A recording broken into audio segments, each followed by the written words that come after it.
اہل سنت سے سوال ہے کہ اگر کسی کا ماہ رمضان میں اعتکاف ٹوٹ گیا ہو تو اب وہ کس طرح اس کی قضا کرے، اور کیا اعتکاف کی قضا صرف رمضان کے مہینے میں ہی ہو سکتی ہے؟ ماشاءاللہ آج یاد رمضان کا بھی ہے نا اجتماع میں، سبحان اللہ، معتکفین کو بھی دعوت دی جانے والی تھی، بلکہ دی گئی تھی دعوت، دی گئی ہے، اور الحمدللہ کراچی سمیت مختلف شہروں میں مقامات پر جمع کرنے کا بھی اہتمام کیا جا رہا تھا۔ یاد رمضان کا رسالہ بھی یہ اس طرح بتا رہے ہیں، تو آج یہ جاری ہوا ہوگا نا اس ہفتے کے لیے، پرانا ہے، اچھا پچھلے اس کا، ماشاءاللہ، تو یوں یاد رمضان، سبحان اللہ۔ تو اعتکاف اگر کسی کا ٹوٹ گیا، رمضان شریف والا اعتکاف جو 10 دن کا کرتے ہیں، تو جس دن ٹوٹا تو وہ ایک ہی دن کا ٹوٹا وہ ہے نا، اب لیکن وہ سنت اعتکاف اب وہ 10 دن رہا نہیں، تو اب اس ایک دن کے بدلے میں ایک دن کی قضا کرنی ہے، اور اس کا طریقہ رمضان ہی میں شرط نہیں ہے، جن دنوں میں، کیونکہ اس میں روزہ شرط ہے، تو جن دنوں میں روزہ رکھنا جائز نہیں ہے،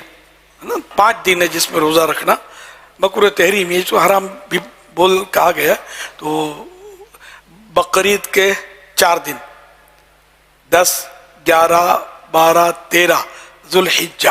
یہ 4 دن روزہ حرام، اور رمضان شریف کے فوراً بعد جو میٹھی عید آتی ہے عید الفطر،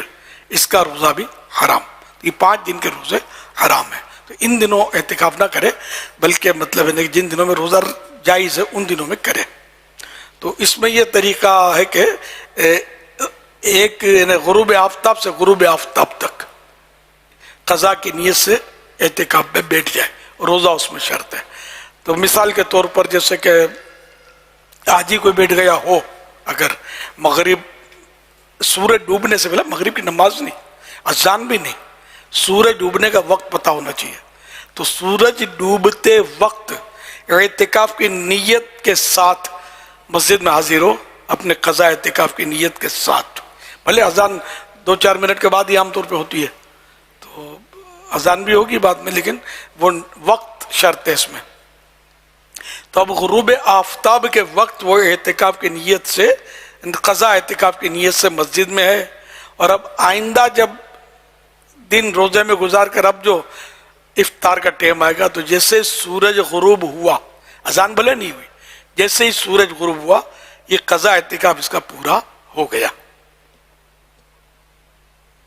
واللہ تعالی اعلم ورسولہ اعلم، عز وجل وصلی اللہ تعالی علیہ وآلہ وسلم، صلو علی الحبیب صلی اللہ علیہ وسلم۔